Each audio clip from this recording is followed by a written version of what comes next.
you have to think about consumer behavior, not your own behavior as a business owner. So like step out of the shoes of I own this business and I need to promote myself and think about how do I consume television, online content when I check my Gmail?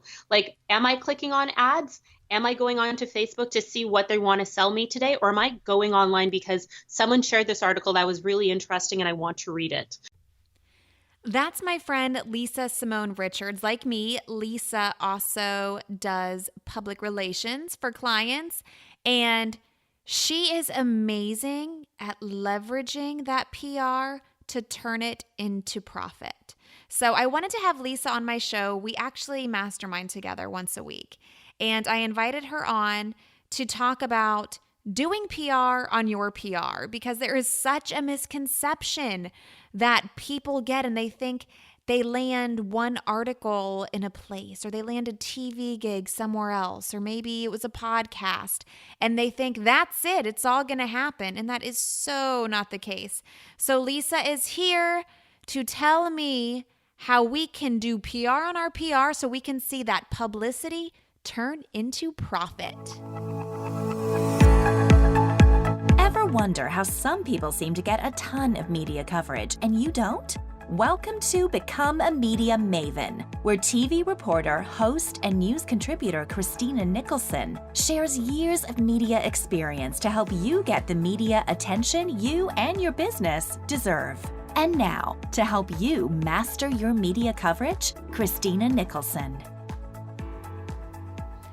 Okay, Lisa, thank you so much for talking about this topic, because I feel like so many people still live in a build it and they will come mindset, and that is just not the case. So we talk a lot about earning publicity, and your sweet spot is earning it and then actually doing something with it so you do see an ROI. Yeah, it's so important because like how cool is it to get featured in the media? That's awesome. It gets you in front of people. It's, let's be honest, it's a nice little ego boost as well, but we all run businesses. So when we're getting publicity, it is so important to actually turn that PR into an ROI, something that's tangible.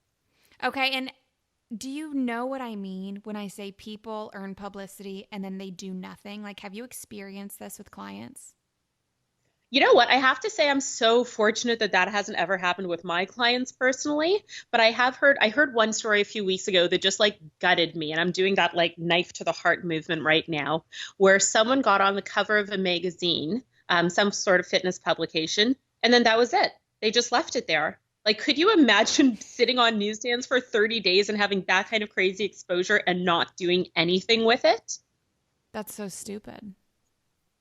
Let's be blunt. Yeah, it really is. I can't even imagine like the thought process on that one. You work so hard to secure a feature, so hard to build a relationship, and then to just leave it just makes zero sense. And if you're working with a PR person, to be honest, it's a little bit disrespectful of the work that they do. So taking like PRing your PR is so important. Yeah, and that's the perfect example. So people think when I say build it and they will come, they think, oh, I got on the cover of this magazine. Everybody's going to see me. Everybody's going to come to me. Well, guess what?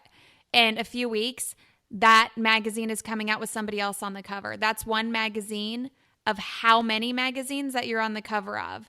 So you do need to do PR on your PR. So let's use that example to start off with, and then I want you to go into specific examples of some things that you've done for your clients. So say you just hit like the holy grail of publicity, you're on the cover of a magazine. What do you do besides ignore it? Number one, don't ignore it. The first thing you do when you get an awesome PR hit is you want to share it everywhere. Like, we're such a socially driven generation now, I guess you can say, with Instagram, Facebook, Twitter, all the other different mediums you can be a part of.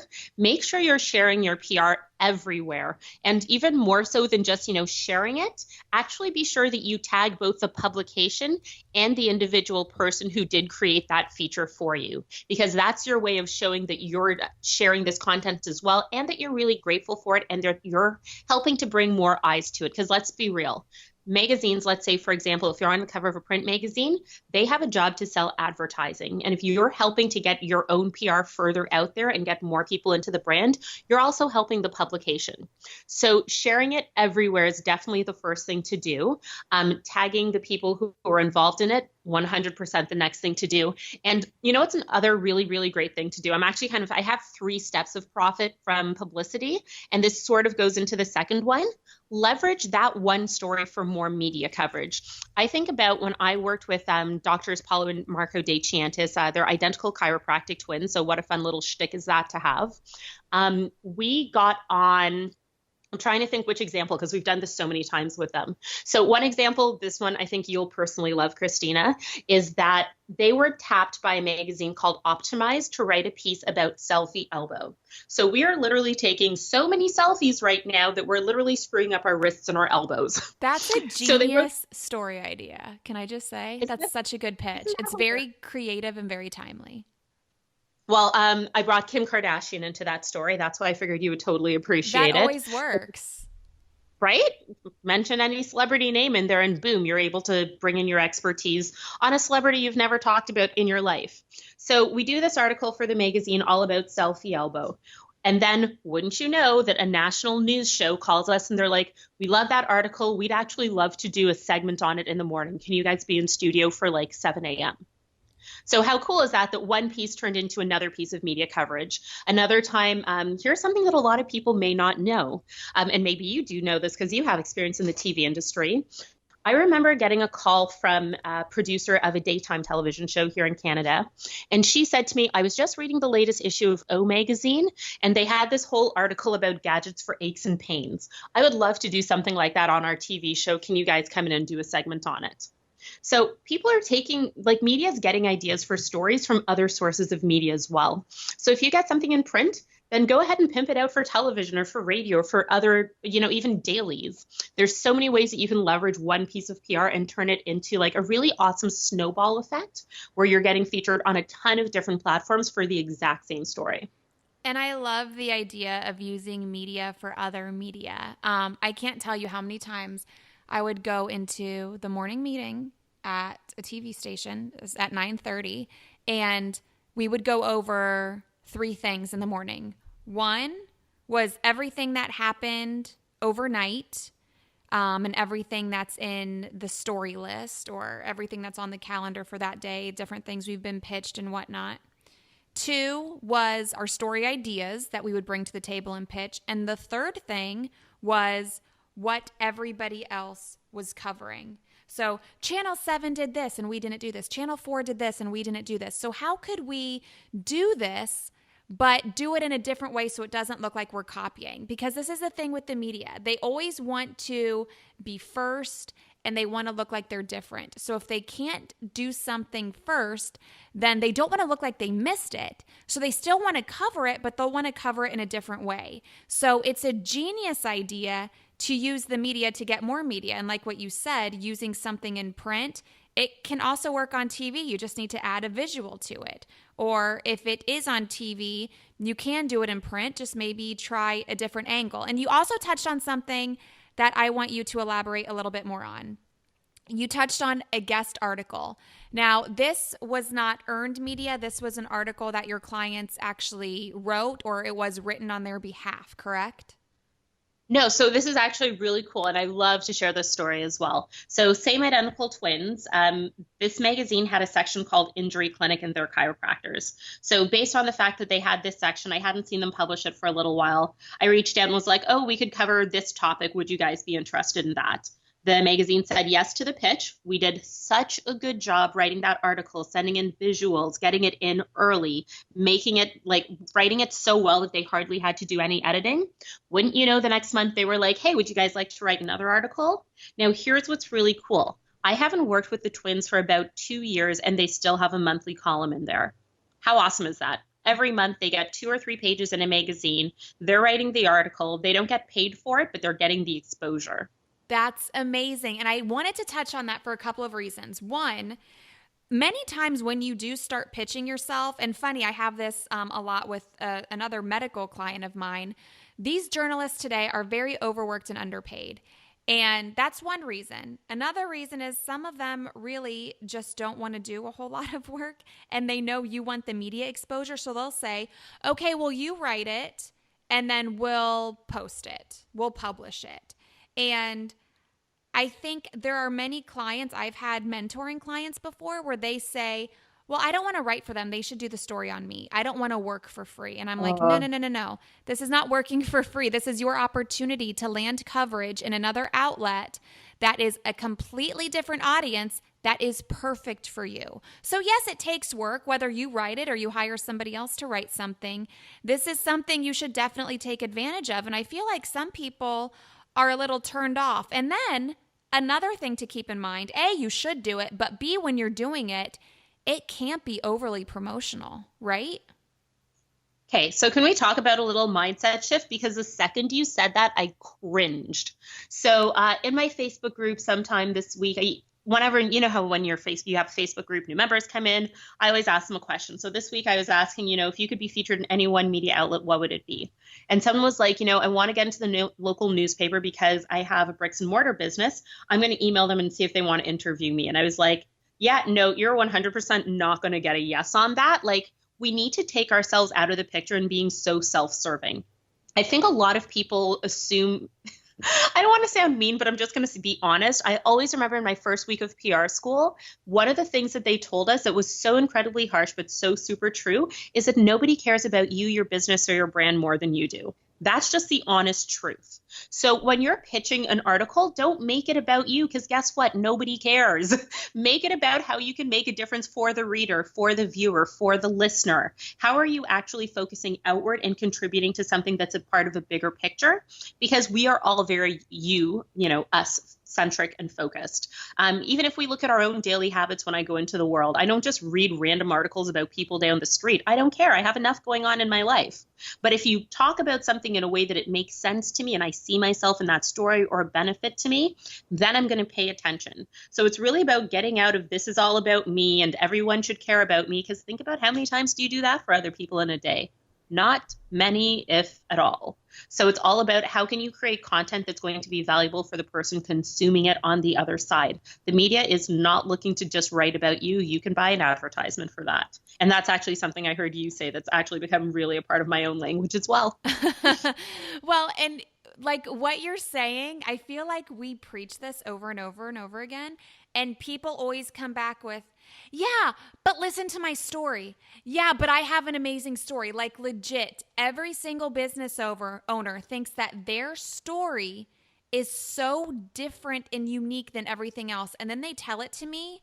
And it's like, dude, that's like every story. No, but listen, I started from nothing and now I built this. I had such a terrible childhood and now I'm doing this. And it's like, that's not unique or different. And I think it's so hard to get past that person's mindset. Like, it's your business. So of course you think it's amazing. It's you. Of course you think you're unbelievable. But a journalist does not care, because your story or your brand or your business, whatever you can find that's overly promotional, it doesn't offer any value to their audience. And I think that is the number one mistake people make. It's, oh, do you want to interview me? This is what we can talk about. And it's all about me, me, me. It just doesn't work like that. It doesn't at all. It drives me insane, to be honest with you, because we don't consume information that way. So why do you think it would be consumed the other way around? It's always about focusing outward, delivering value. And, it's really interesting. So, Christine, as you know, and your listeners do not, I'm currently in the process of writing a book. And I've been paying a lot of attention to different experts in the industry on what to do and what not to do. And the one thing that you hear from so many publishers that get approached is people that have essentially no name are like, I want to write my memoir. Nobody even knows who you are. No one is going to read your memoir. Like when you become Jillian Michaels, so I work with a lot of health, fitness, and wellness business owners. So that's why you're always hearing those kind of related stories coming from me. But if you think about Jillian Michaels, someone will read Jillian Michaels' memoir because she is a brand now. She is that like hard ass trainer, which I think she's trying to work out of that brand. But in any event, like she has shown up in a different way. She's created value through all of her different workouts and DVDs. She's created a personality, and now people care about what her personal story is. However, if she just came out the gate as just another personal trainer and was like, I'm going to write my memoir, nobody cares. That's the honest truth. I feel like I'm coming across like just so harsh and honest today, but it's really true. In PR, it's not about you. It's about the reader. It's about the audience. It's always about the person on the other side. No, I like it. I love the honesty. Angela Cruz is somebody that I've had on the podcast, and she is in charge of PR and communications at Discover the Palm Beaches, and she just let it be known about how influencers work and whatnot. So I think it's helpful. You know, we're not telling people what they want to hear. We're telling them what they need to hear. And if you also want to hear more on book promotions, if you are thinking of writing a book, then look out for the podcast episode with Ashley Bernardi. That is her niche. It is all about promoting nonfiction authors. But I think the point we're trying to make here is that there is an order to these things. You have to start with publicity and then leverage that publicity to create a brand name and a business that can charge premium prices. So tell us about that. So obviously, you earn the media first, and then you leverage that media for more media, and then eventually you can get to that point where people actually do care about you. You do get that feature, right? Yeah, 100%. You can totally get there. It's just you have to think about consumer behavior, not your own behavior as a business owner. So like step out of the shoes of I own this business and I need to promote myself, and think about how do I consume television, online content when I check my Gmail? Like, am I clicking on ads? Am I going on to Facebook to see what they want to sell me today? Or am I going online because someone shared this article that was really interesting and I want to read it? Actually, a little more removed. What's interesting about her is she launched a podcast and now she's writing a book. So because she actually started getting featured in the media, she was getting quoted, she was getting interviewed, she became a specialist talking about personal training for women going through peri and post menopause, not just personal training like 10,000 other people out there. Now she started to build a name for herself and a brand for herself through creating her podcast, starting her book. She has people who are influencers coming to her. She has authors asking to be interviewed on her podcast. So now what she's done is she's built a name for herself and she's built a reputation for herself. So now when I look at her business, a little bit over a year later, she's in a position where she has so many people coming to her now that she can kind of go one of two ways. She can have premium pricing now, where she can work with fewer people and have more time, or she can keep her prices at the same point and actually create more volume because she has all of these leads coming in from the various types of publicity that she's doing. So really, you have to think about, and again, you know what? Here's the thing. I think our friends and family are like, you can do it. We believe in you. And thank God for them. We love them. But when it gets into the real world of business, it's totally not how it works with people. You have to stand out. You have to offer something different. There has to be a reason that I would be willing to pay you more than someone who I've never heard of before. So having publicity really gives you that know-how and that street cred because, Christina, let's look at it. Anytime you go on someone's website, what would you say are one of the first things you see above the fold? If you're like a business coach or an author or whatever it is. I want to see what other people are saying about them. Yeah. So a lot of the way that they do that is, I always think of Lewis House for this example. You go to his website and he has his big as seen on reel, as seen on Ellen, the Today Show, the New York Times, all these different outlets, because you know why? That gives him instant credibility. And do you know how much it costs to be in Lewis House's mastermind? Something around $35,000 a year. If he didn't have that kind of street cred and he was just another business coach or a life coach or whatever he specializes in, he wouldn't be able to command that kind of income because he's been validated by the media, because he has that expert credibility. No one says as featured on Instagram. That doesn't happen.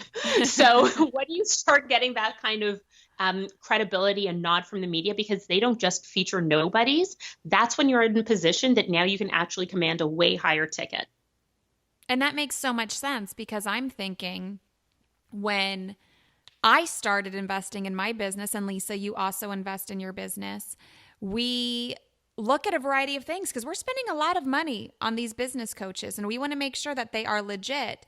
And what other people and other media outlets choose to say about them. And I say choose because, again, we're not buying somebody's praise.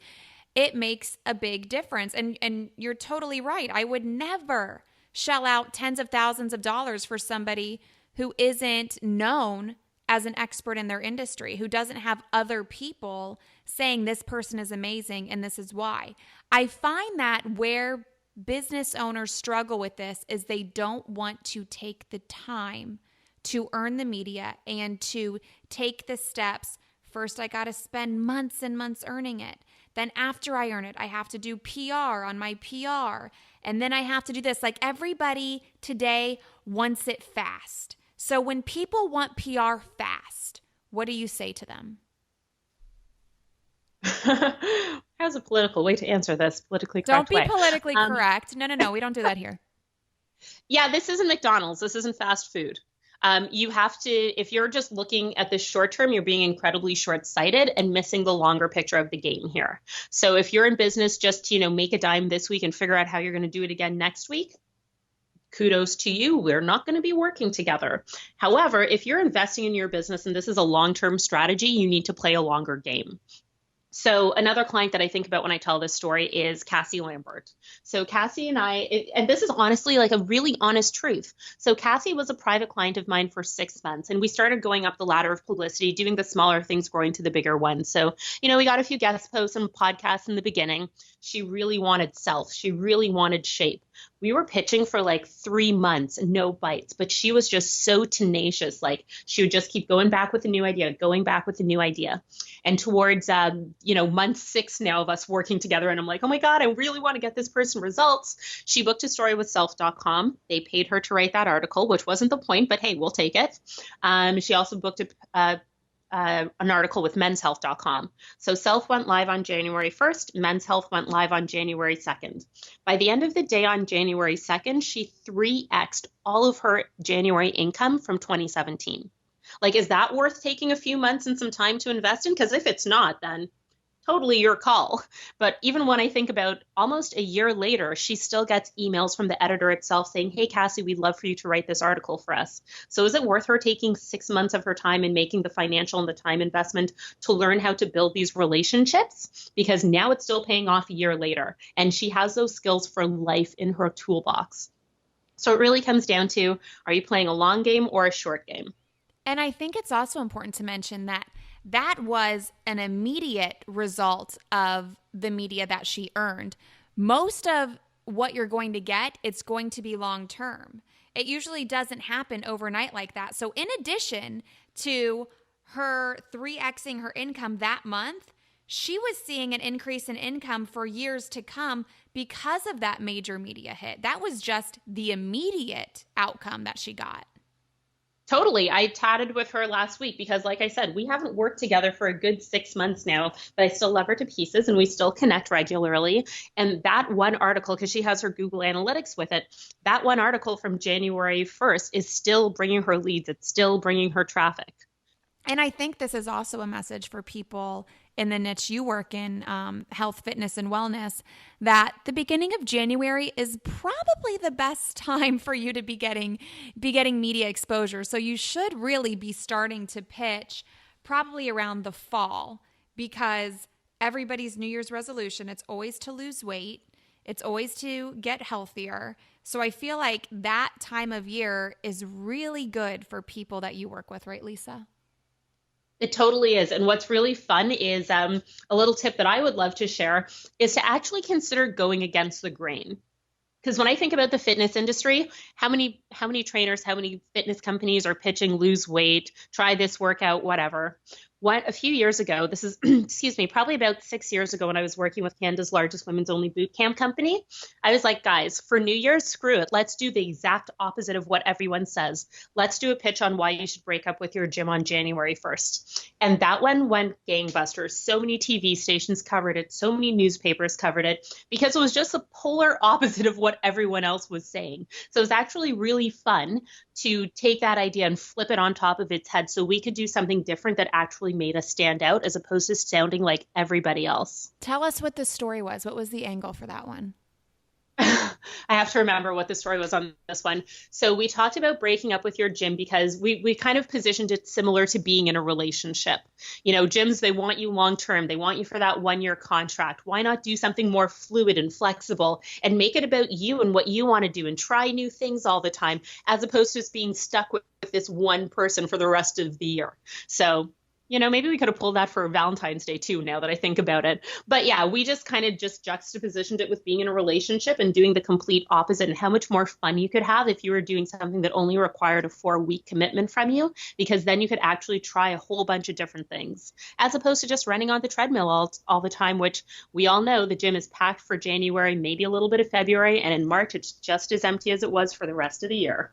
That is a really smart pitch, an idea. Okay, so tell us with that pitch where they were placed and then what you did with that placement to turn it into more profit. So we got featured, if I recall correctly, because again, this was a few years ago, we hit up 2 of Toronto's morning shows. And of course, we're not selling annual memberships, obviously. We were selling 4 and 8 week memberships. So what was really cool is there were probably about 4 other competitive boot camps in the city at the time.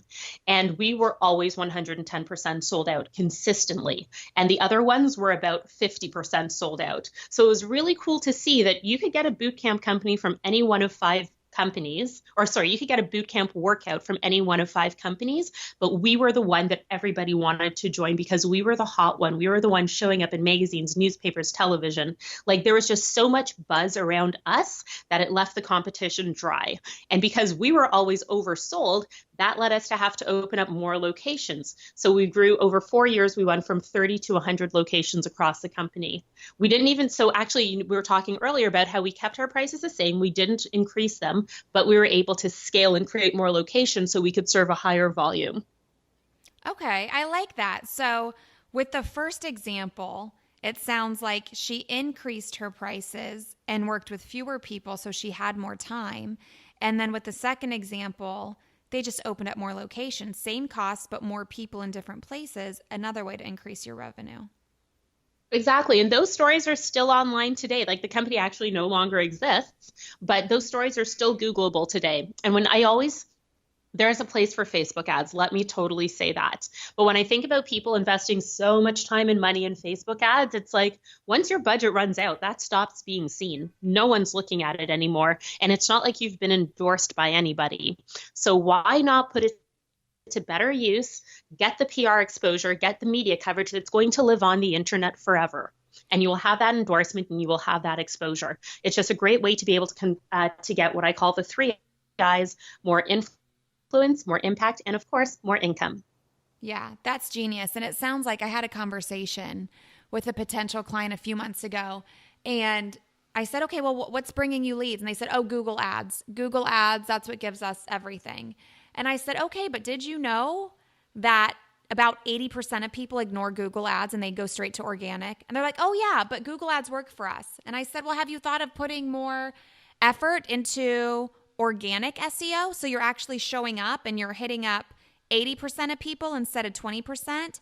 And they're like, oh yeah, but that's going to take, like, it's a lot of work. It takes a long time. It's more complicated.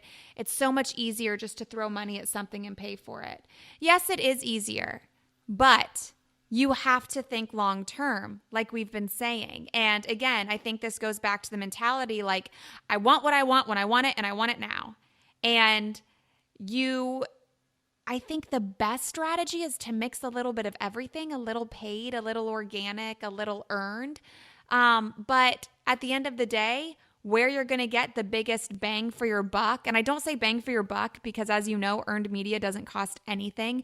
Bang for your time, it is going to be earned media because the ads go away when your money runs out, and they don't mean as much. If you're paying to tell somebody you're important, that's not very credible. But if somebody of a big media outlet is choosing to tell their audience that you're important, it means so much more. So I think this is a good reminder that people need to learn to be patient, because being strategic takes time, and that is where you are going to see the biggest ROI. Totally. And if I can expand on that, one thing I'd also love to share is you have to think about consumer behavior, not your own behavior as a business owner. So like, step out of the shoes of I own this business and I need to promote myself, and think about, how do I consume television, online content when I check my Gmail? Like, am I clicking on ads? Am I going on to Facebook to see what they want to sell me today? Or am I going online because someone shared this article that was really interesting and I want to read it? So get out of your own head for a second and think about, how are people consuming information? And really, if I'm flicking through a magazine and I see an ad for Tide, yeah, granted, cool ad for Tide, but I didn't pay $7 for this shiny book to look at ads. Unless it's Vogue September issue, probably 10 years ago. That's another story.